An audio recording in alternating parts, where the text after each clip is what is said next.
اللهم صل على محمد في ما لا إله إلا يوم الدين. أعوذ بالله من الشيطان الرجيم. بسم الله الرحمن الرحيم. والصلاة والسلام على أشرف المرسلين وعلى آله وأصحابه أجمعين. Fidèles téléspectateurs, assalamu alaikum wa rahmatullahi wa barakatuh. Nous sommes toujours dans le chapitre 19 intitulé Mariam. Et la dernière fois, nous étions sur le récit des messagers. En effet, ce chapitre a bel et bien commencé par le récit d'abord de Zacharie, en passant par le récit sur son fils Yahya. Puis nous avons abordé, je pourrais dire, le récit principal concernant la naissance miraculeuse du messager Isa alayhi salam. Puis nous sommes passés à d'autres messagers, parmi lesquels vous avez eu entendre donc Haroun, Moïse, Ismaïl, Abraham, Isa, et comme nous l'avons déjà dit, Isaac et Jacob. C'est de tous ces messagers qu'il a été un peu question dans les récits que nous avons abordés les dernières fois. Alors, à partir d'aujourd'hui, nous abordons que fut la suite de ces messagers. C'est-à-dire, quel a été le comportement de ceux qui ont succédé à cette belle génération de messagers du Seigneur. C'est de ça qu'il va être question, fidèles téléspectateurs, dans notre commentaire d'aujourd'hui.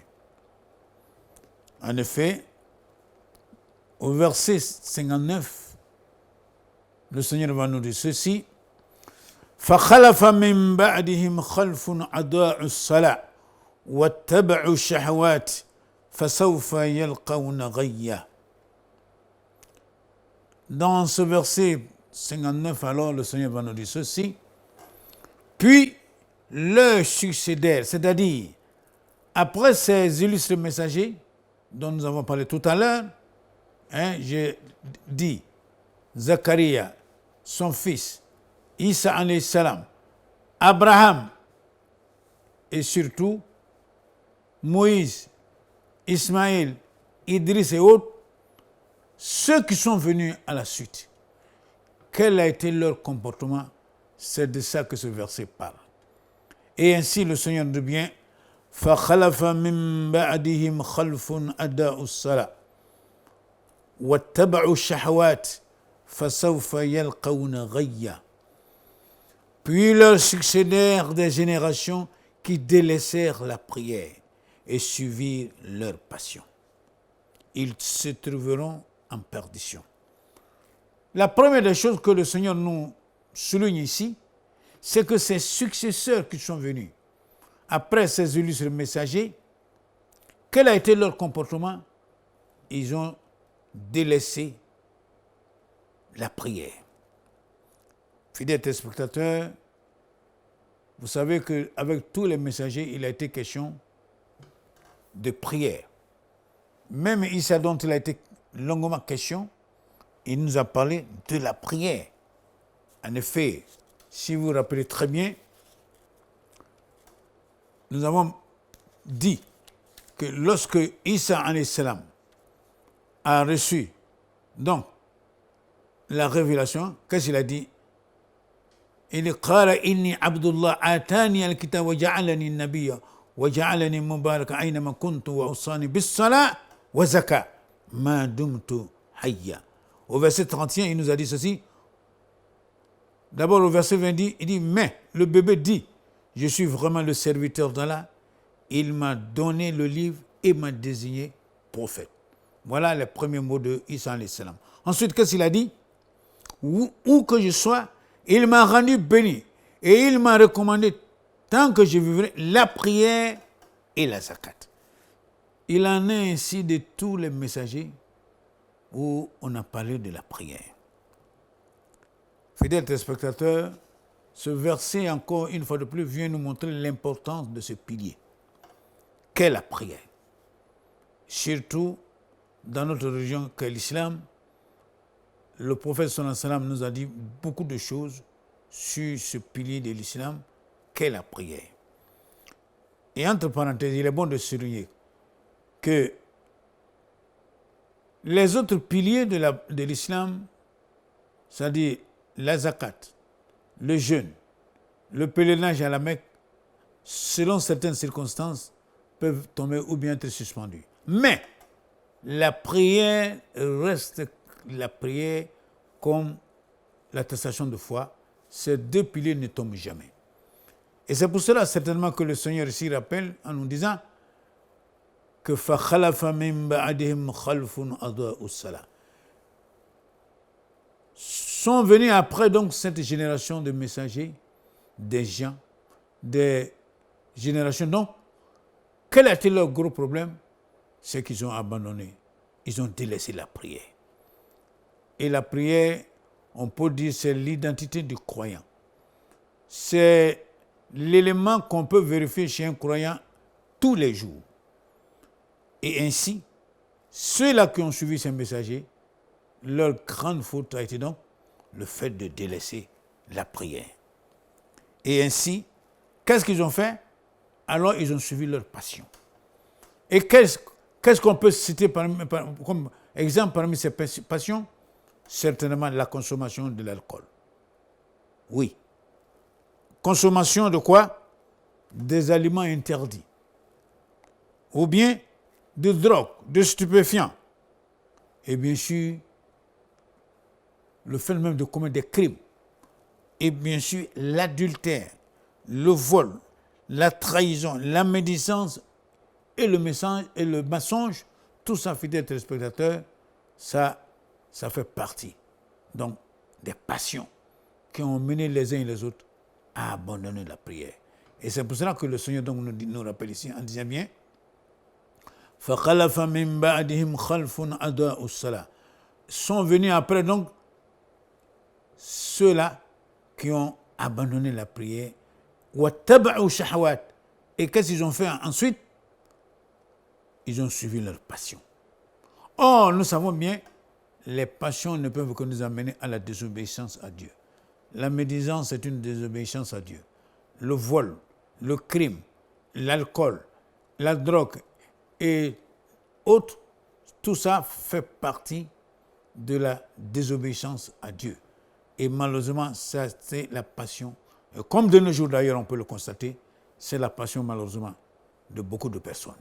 Et c'est pour cela que le Seigneur, donc, en concluant ce verset, nous dit bien فَسَوْفَ يَلْقَوْنَ غَيًّا. Alors il dit bien, ils se trouveront en perdition. C'est-à-dire, ils seront perdus. Ceux qui ont abandonné la prière. Et à propos de la prière, d'ailleurs, on peut continuer à dire la chose suivante. Le prophète Mohammed sallallahu alayhi wa sallam nous a enseigné beaucoup de hadiths là-dessus. D'ailleurs, il dit la première des choses qu'on jugera au jour de la résurrection, c'est la prière. Si elle est bonne, c'est en ce moment qu'on pourra examiner les autres. Mais si la prière n'est pas bonne, fidèle téléspectateur, ça veut dire que le reste ne sera pas bon. إن أول ما يحاسب به الناس يوم القيامة من أعمالهم الصلاة.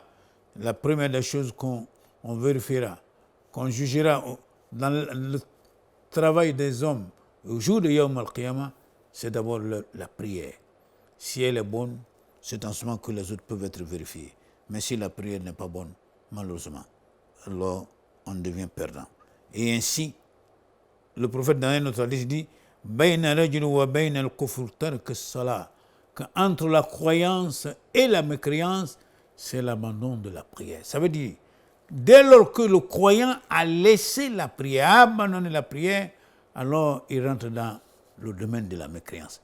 Et d'aucuns d'ailleurs ont dit à propos de ce verset qu'il s'agit surtout d'abord dans un temps de ceux qui ont négligé les conditionnalités de la prière. Car il ne faut pas l'oublier, fidèles téléspectateurs, avant de prier, il y a beaucoup d'autres choses qu'il faut respecter avant de commencer la prière. Je parlerai par exemple de l'ablution. Car sans ablution, il n'y a pas de prière.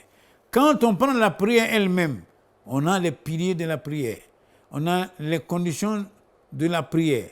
il y a le temps de la prière, etc., etc. C'est tout cet ensemble qui permet de donner à une prière une valeur réelle. Et certains ont donc dit, parlant de ces successeurs qui ont donc abandonné la prière, il s'agit de ceux qui ont été négligents, ou bien même qui ont fait la prière n'importe comment. Mais ce qu'il est bon de retenir, c'est que le Seigneur nous dit bien فَخَلَفَ مِن بَعْدِهِمْ خَلْفٌ أَضَاءُوا الصَّلَاةَ وَاتَّبَعُوا الشَّهَوَاتِ فَسَوْفَ يَلْقَوْنَ غَيًّا. Puis leur succédèrent des générations. Alors, ça veut dire beaucoup de générations. Donc, des générations, quel a été leur mal alors?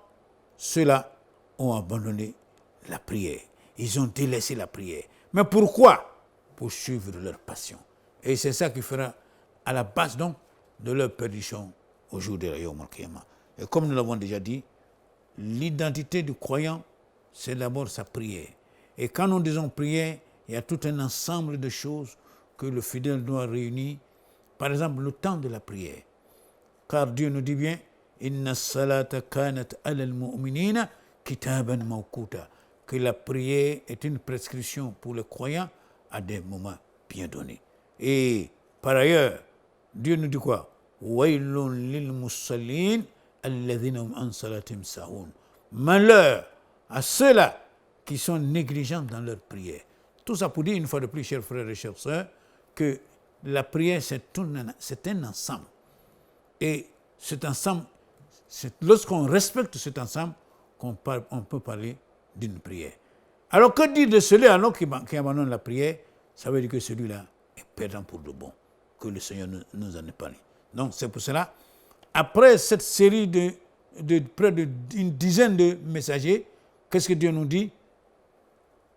Va suivre une des générations dont le mal sera quoi? Le fait d'abandonner la prière. Et par abandonner la prière aussi, la négligence de la prière. Ou bien le non-respect des différentes conditionnalités de la prière.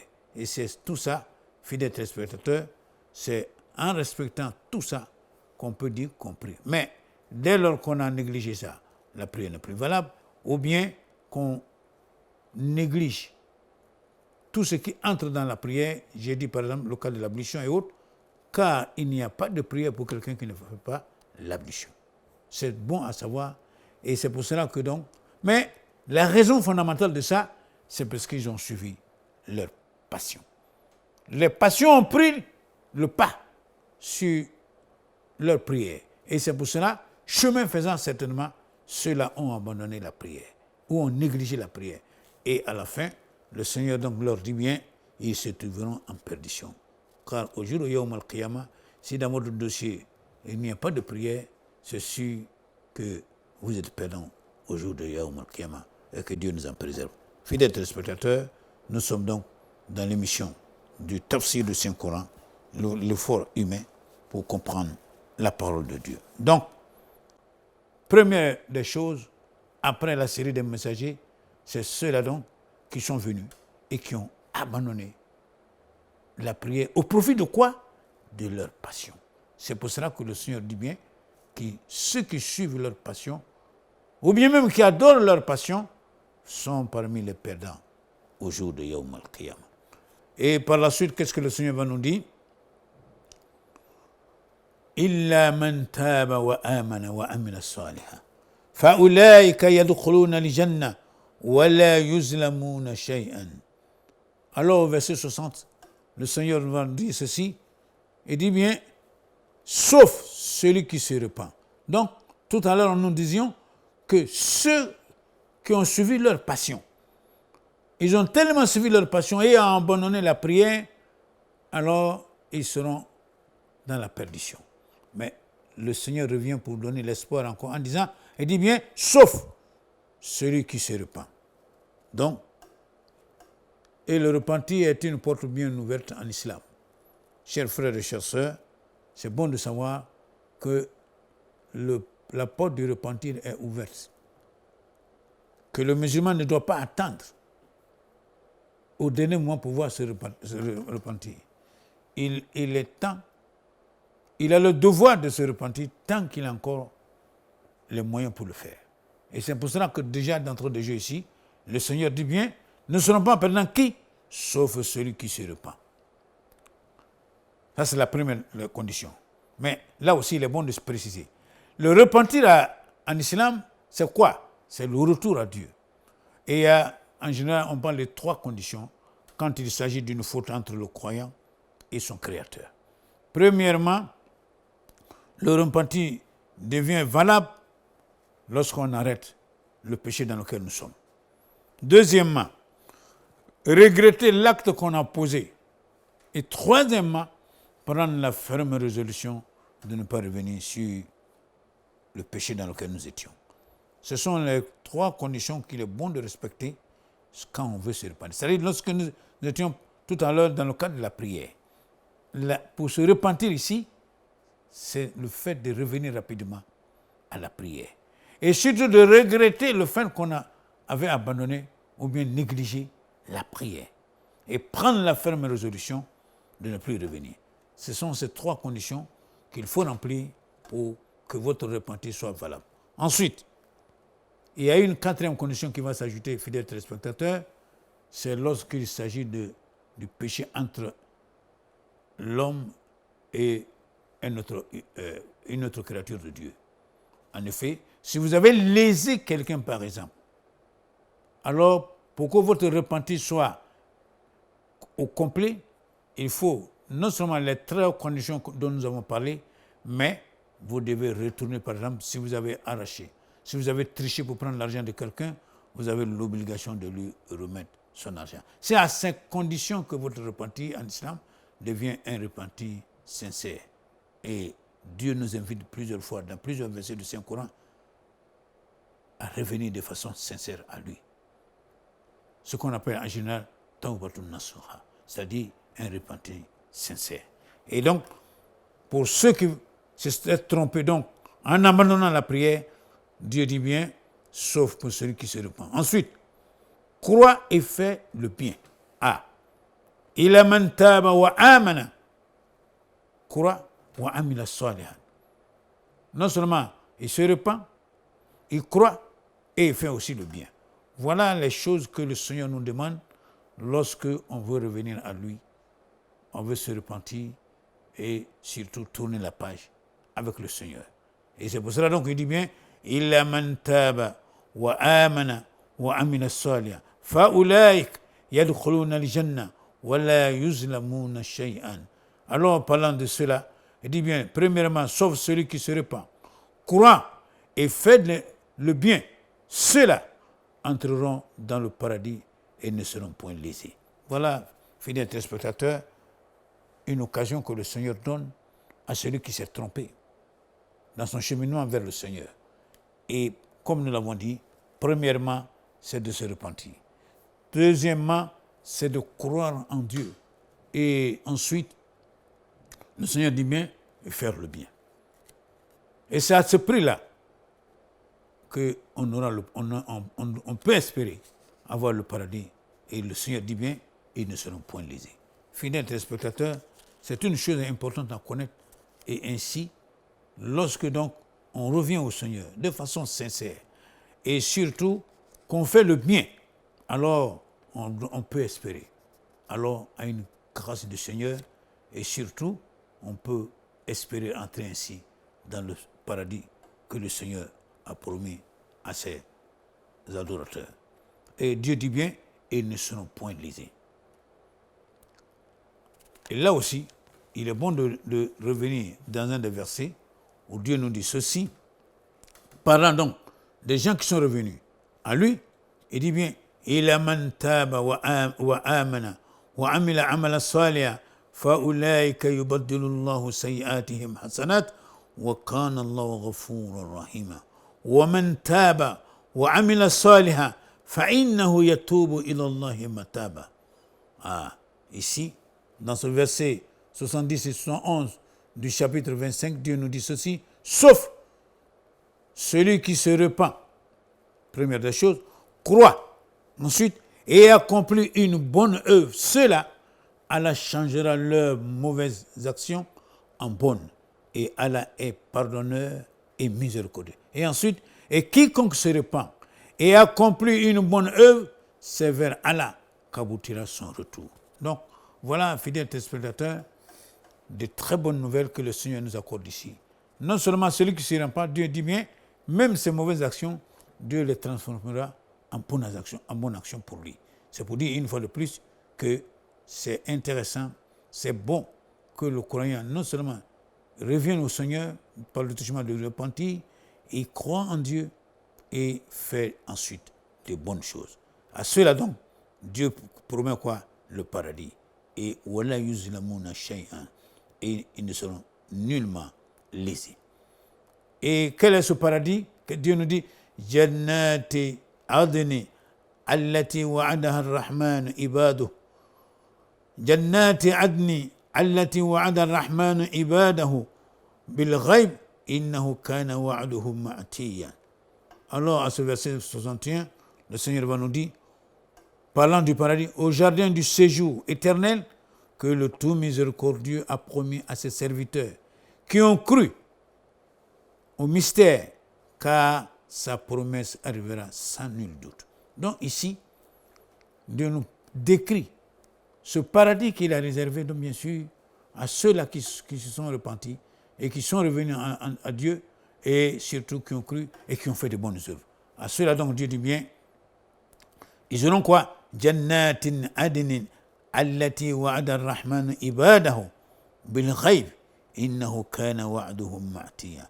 Alors, ce paradis-là est éternel. Ensuite, allati wa'ada ar-rahman ibadahu, qu'il a promis à ses serviteurs, que le tout miséricordieux a promis, bien sûr, à ses serviteurs. Et quels sont ces serviteurs, bien sûr, qui ont cru en lui, donc, dans le mystère. Innahu kana wa'duhu ma'tiyan. Et oui, et Dieu dit bien que sa promesse, il tiendra sa promesse en leur endroit.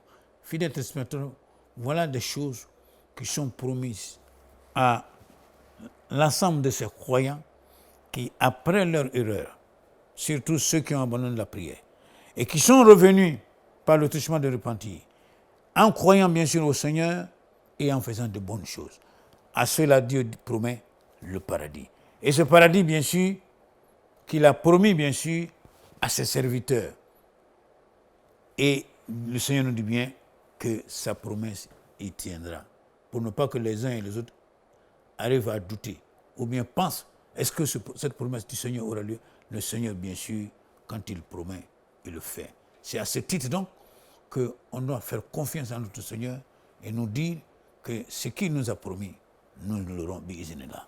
Donc, pour résumer, nous pourrons dire, nous devons faire attention énormément à la prière. Car la faute de ceux qui ont suivi ces messagers dont il avait été question dans les commentaires passés, il s'agit de ceux-là qui ont abandonné la prière. Or, comme nous l'avons déjà signalé, l'abandon de la prière vous éloigne complètement de la grâce de Dieu. Et le prophète nous a signalé que la première des choses que l'on jugera au jour de Yawm al-Qiyamah, ce sera la prière. Et c'est pour cela d'ailleurs nous profitons de l'occasion pour dire que le musulman doit tout faire, doit tout mettre en œuvre pour connaître le minimum sur le contenu de la prière. En effet, la prière, c'est un ensemble d'actes et de propos qui commencent par cette formule Allahu Akbar et qui se terminent par la formule Assalamu alaikum wa rahmatullahi wa barakatuh. Mais bien sûr, il y a beaucoup d'autres choses que le croyant doit connaître afin que sa prière soit acceptable par le Seigneur et que cela soit agréé par le Seigneur. Car sans la prière, évidemment, nous ne sommes pas au rendez-vous du paradis du Seigneur au jour de Yawm al-Qiyamah. Fasse Dieu que nous soyons parmi ceux qui non seulement respectent les prières, mais qui respectent toutes les conditionnalités de la prière. En espérant vous retrouver pour la suite, nous vous disons Assalamu alaikum wa rahmatullah wa barakatuh. Allahumma salli ala Muhammadin filima la ilaha illa yawmiddin. Allahumma salli ala Muhammadin filima la ilaha illa yawmiddin.